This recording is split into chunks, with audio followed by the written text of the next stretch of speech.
Fear has this unique ability of forcing us to face something we are or have been avoiding intentionally, at times unintentionally. But fear sometimes is nothing more than just revealing to us that there's something that we deeply, deeply care about. And that's showing up in a way for us that we are unable to either clearly describe, explain, or even understand. Today's episode, we are talking about fear. This is a common pain point for residency application season. Most candidates are afraid that the thing against them, it's not whether or not they're qualified, but it's that when it comes time for them to show up and back up what's on paper, they may freeze. They may not be able to answer the question correctly. They may be asked a clinical challenge and they completely just, their brain goes blank out of the sheer fear that they don't want to come off as unintelligent or ill prepared. That's what we're talking about today on this episode. How to reframe our thinking around the things that scare us about competition, about going after bigger goals and bigger dreams, so that we can concentrate on how to deconstruct that fear in a manner that actually makes sense to us and we know that we can totally do it.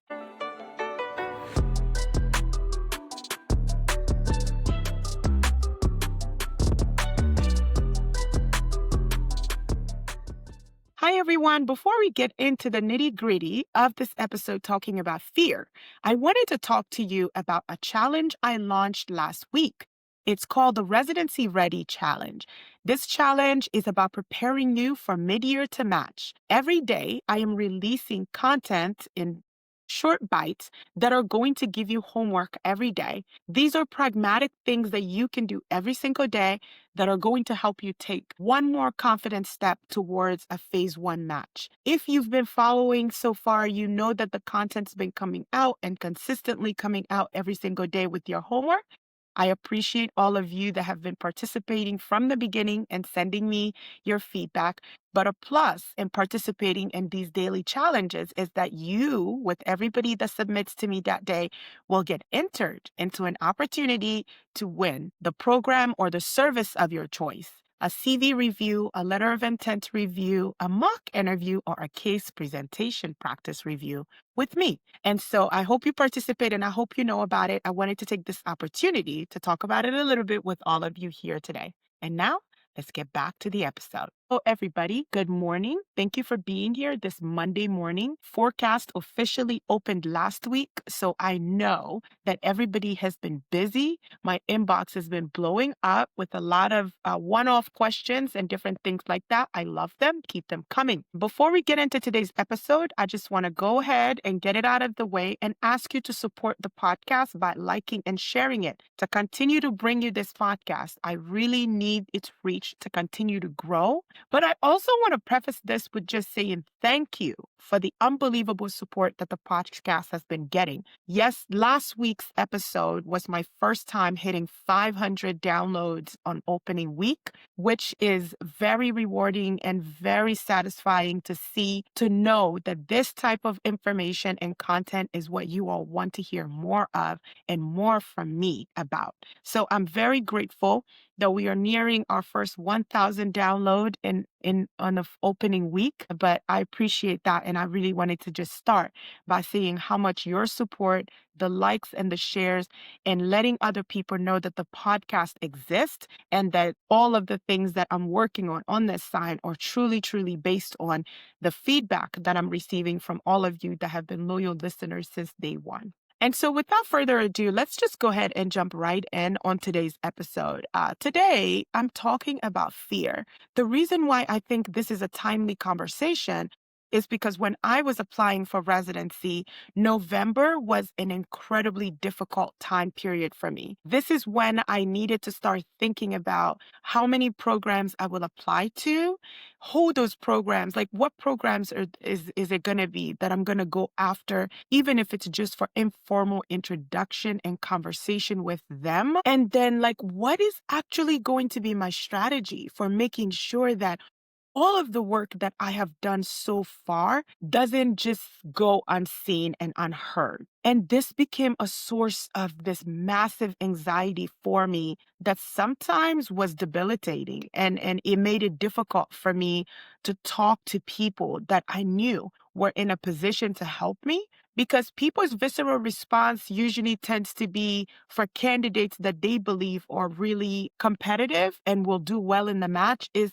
but you're going to be fine. Like you're an excellent candidate. Like you're going to be fine. Any program would be lucky to have you. And from my personal experience, these were one of some of the most unuseful feedback that I could have received in that moment, right? But also, I have to take responsibility for the fact that I didn't do a very good job articulating that I was becoming really, really overwhelmed, not by the things I needed to do to stand out, but I was becoming really, really overwhelmed with anxiety and worry that I would fumble this opportunity. And I knew that phase one match was really the goal for me. And performing well in phase one was extremely important to me. But if I have to be very honest, I didn't know how to talk to people that could have been helpful about how to really show up for me and help me and deconstruct the fear so that it really just showed up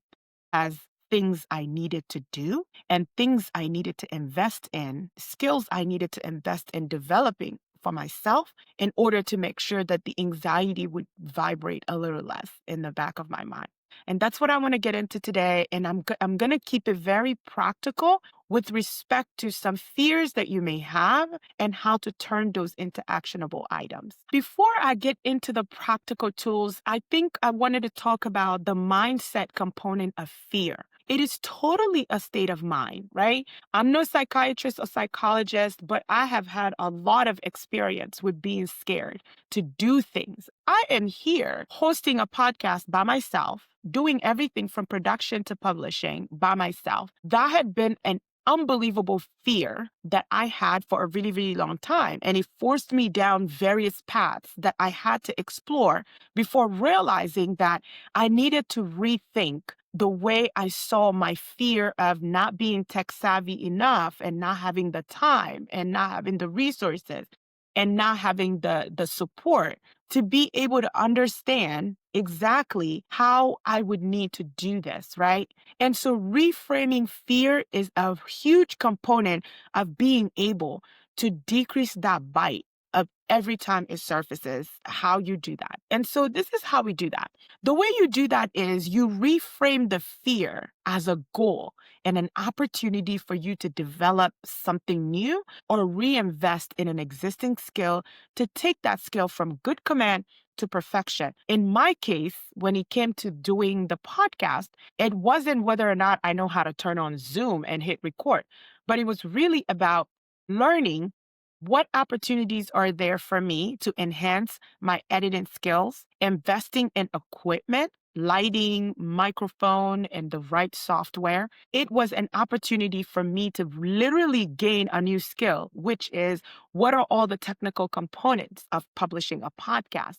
Once I did that, the fear of I don't know what to do turned into a to-do list for me. And I'm really good at to-do lists. I knock them out real good. And I get all these endorphins released as a result of it. So I never miss out on an opportunity to create and execute on a to-do list. So in order for the practical tools that I'm going to give you to work, reframing how you think about fear and reframing the fear when it surfaces into goals and opportunity for you to sharpen an existing tool is paramount.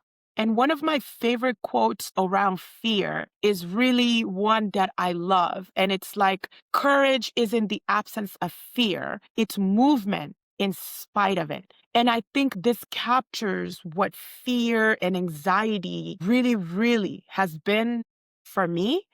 It has really been about really making sure that I don't underestimate the power of in any journey and any next step I'm going to take. Every pharmacy leader and influencer and pharmacist that you come in contact with, if they are honest with you, they'll tell you that they've had their own brushes with fear and fear's attempt to come in and completely debilitate or cripple them out of an opportunity to grow and advance. And what they had to do was to move on that instinct anyway, despite the fact that they may not have even known what the next steps look like, or they may not have even fully understood what they were signing up for, but they were clear that this was an opportunity that they wanted to explore.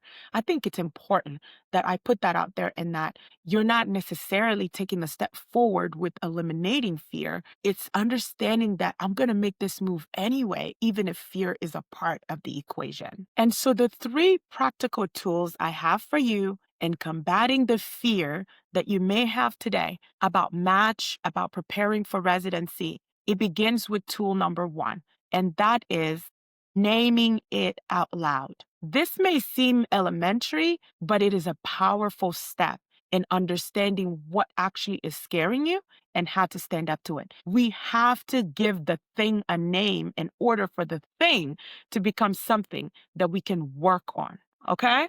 This is an important step that I don't want you to skip, because fear's superpower is that it wins when you are struggling with it in silence. That's fear's superpower. The moment you give the thing you are afraid of a name and you actually say that thing out loud to anyone, I don't care, say it to your dog if you must. But saying the thing out loud, it does something about redressing said thing into something else that is a little less scary for you to feel like you can stand up to. And that's why I think it is really the first step in deconstructing whatever the anxieties and fears are about match and mid-year, right? So an example of this could be, I am scared or I am afraid of freezing up during an interview. Even the things that I know with such great confidence during the interview, I'm afraid that my mind is just going to go blank and I'm going to freeze. Great job. You've said it out loud. Whoever you've said it to, that person should really come back with, and that's okay, because you know why? We're going to practice. We're going to practice it so much that when you are in the real thing, it just seems like you are in another practice session with me. It just seems like you're in another practice session with your dog, right? People do mock interviews with their dogs all the time. Some people even send me videos of it. It works just as fine. Because the key here is about becoming comfortable with rehearsing the situational based questions you're going to be asked, and having the examples ready to go in a fashion that decreases your anxiety, where you don't need to think about what you're going to say in that moment. Okay? So I'm going to restate it. Number one in practical tools with combating your fear of this process is give it a name, name it, and name it out loud, because what you'll find is that it turns into something completely different that you can work on. The second practical tool I have for you is to prepare with purpose. The reason why this continues to be such a powerful tool, it's because fear is nothing more than uncertainty disguised. It's uncertainty in a Halloween costume. That's all fear is. And the moment you understand that and you start preparing with intentionality, it becomes a little less scary. It becomes a little less uncertain as you move forward. And so the practical tool I have for you is to prepare with purpose. And what that looks like is to, once you name the fear out loud, pick an area that you are most worried about.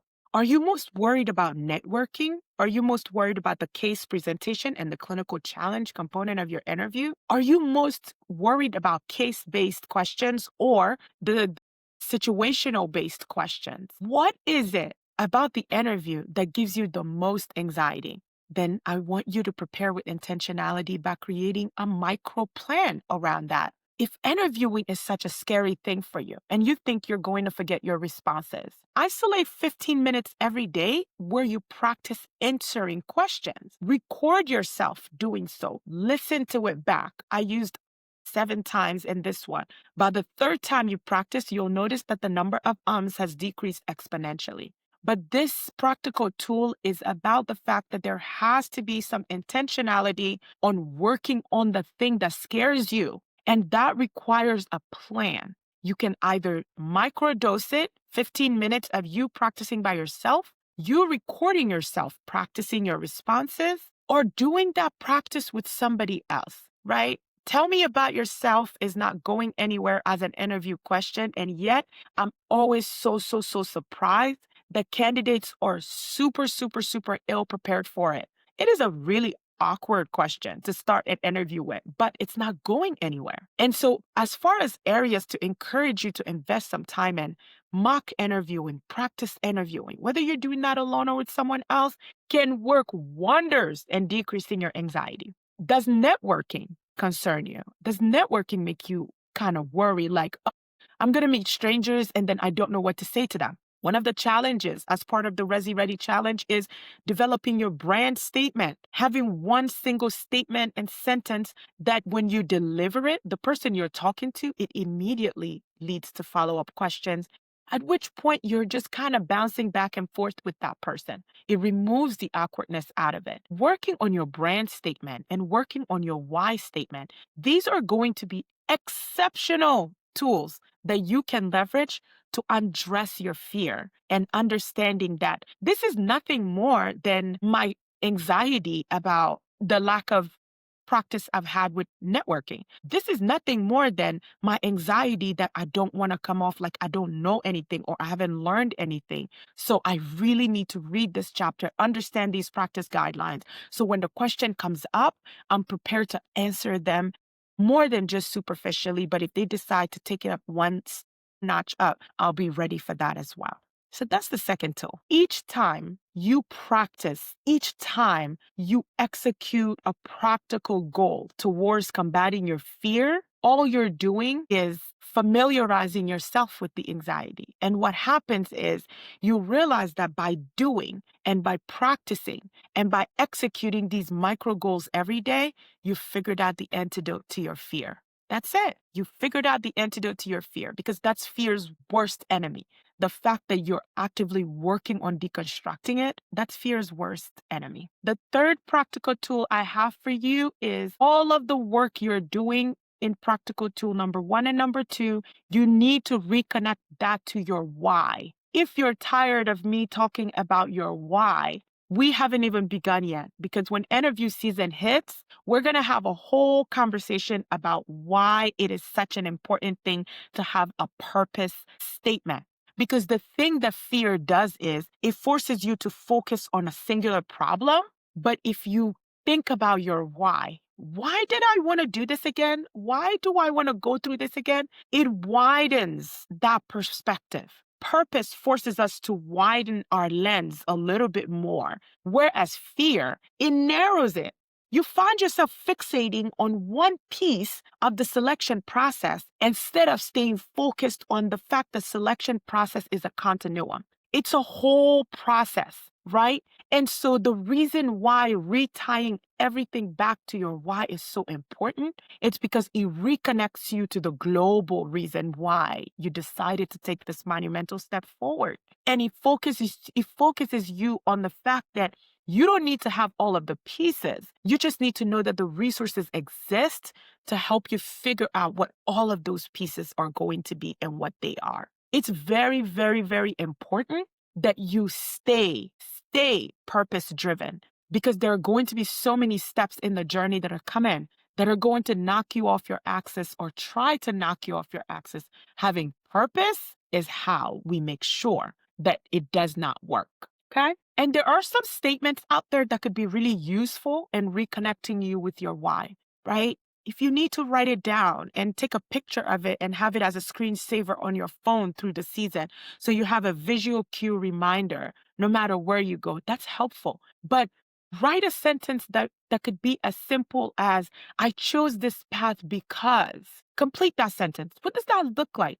I chose this path because, right? And I always just think that things like I am capable of doing difficult things. That's my personal affirmation, okay? I hold that statement so near and dear to my heart because it reminds me that I'm not capable of just doing the easy things, but I am capable of doing hard things. And when I look back at my track record of all of the times where I pushed and pushed, even when resistance was the greatest and I was successful in the end, it wasn't because I knew what I was doing to the fullest or that I had a playbook delivered to me. I have nothing to do with that. No natural talent, no anything. It was just that I was so committed to my why and stayed wide in my understanding of what I was trying to accomplish that even when fear came in, it had no chance.